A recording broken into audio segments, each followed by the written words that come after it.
HMDA మాజీ director శివబాలకృష్ణకు చుక్కెదురైంది. Shiva Balakrishna దాఖలు చేసిన బెయిల్ పిటిషన్ను ఏసీబీ కోర్టు కొట్టివేసింది. అక్రమాస్తుల కేసులో శివబాలకృష్ణను ఏసీబీ అరెస్టు చేయగా తాజాగా ఆయన్ను ఏసీబీ కస్టడీకి కోర్టు అనుమతిచ్చింది. ఈ క్రమంలో తనకు బెయిల్ కావాలని కోరుతూ ఏసీబీ కోర్టులో శివబాలకృష్ణ పిటిషన్ దాఖలు చేయగా ఆయన పిటిషన్ను కొట్టివేసింది ఏసీబీ కోర్టు.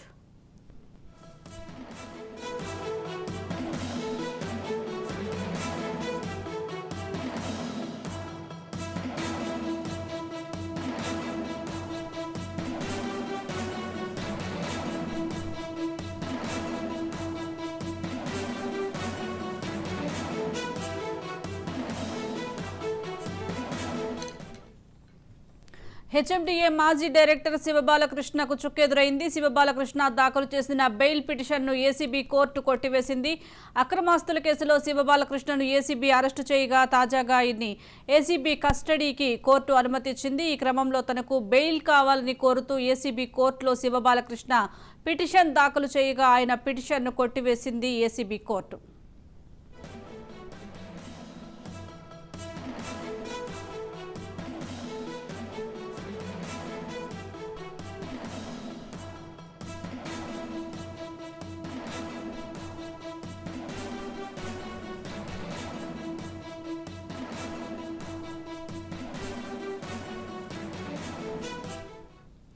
అక్రమాస్తుల కేసులో అరెస్టైన హెచ్ఎండిఏ మాజీ director Sivabalakrishna bail petition ACB court కొట్టివేసింది. దీనికి సంబంధించి మరింత సమాచారం మా క్రైమ్ బ్యూరో చీఫ్ ఇన్నారెడ్డి అందిస్తారు. ఇన్నారెడ్డి. సుజాత, శివబాలకృష్ణ తన బెయిల్ పిటిషన్ దాఖలు చేయడం జరిగింది ఏసీబీ ప్రత్యేకమైన నాంపల్లి కోర్టులో.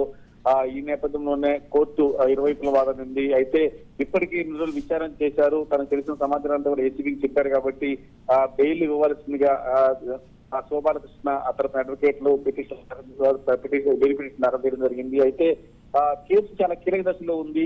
ఇంకా ఇన్వెస్టిగేషన్ చాలా ప్రాసెస్ జరగాలి ఉంది. అవసరం అనుకుంటే మరోసారి కూడా శివబాలకృష్ణ విచారించాల్సింది. కోట్లాది రూపాయల స్కామ్ జరిగింది కాబట్టి ఎట్టి పరిస్థితుల్లో బెయిల్ ఇవ్వకూడదు. ఒకవేళ బెయిల్ కనుక ఇస్తే ఆయన సాక్ష్యాలను తారుమేసే అవకాశం ఉందని చెప్పేసి కూడా ప్రాసిక్యూషన్ అంటే ఏసీబీ తరఫున ప్రాసిక్యూషన్ వాదనలు వినిపించారు. మొత్తం మీద ఇది కోట్లాది రూపాయల స్కామే కాకుండా దీంట్లో చాలా మంది ప్రభుత్వ ఉన్నతాధికారులు, ప్రైవేట్ వ్యక్తులు, తర్వాత రాజకీయ నాయకులు కూడా ఉన్నారని చెప్తున్న పలు అంశాల మీద కూడా అన్నిటికి సంబంధించిన సాక్ష్యాన్ని కూడా కోర్టులో సబ్మిట్ చేశాం. ఇంకా విచారణ ఉన్నందువల్ల ఏమైతే ఏసీబీ అధికారులు అంటే ఏసీబీ అధికారుల తరఫున అడ్వకేట్లు ఏవైతే పిటిషన్ తమ ఆర్గ్యుమెంట్ వినిపించారో ఆర్గ్యుమెంట్ కు అంటే ఓకే చేసిన ఏసీబీ కోర్టు ఈ పరిస్థితుల్లో అంటే ఇన్వెస్టిగేషన్ చేస్తున్న పరిస్థితులు కనుక ఆయనకు బెయిల్ ఇచ్చే సాక్ష్యాలు తారుమారు చేస్తారన్న విషయాల మీద ఏకీభవించి ప్రస్తుతం శివబాలకృష్ణ పెట్టుకున్న బెయిల్ పిటిషన్ ను కొట్టివేయడం జరిగింది. సుజాత.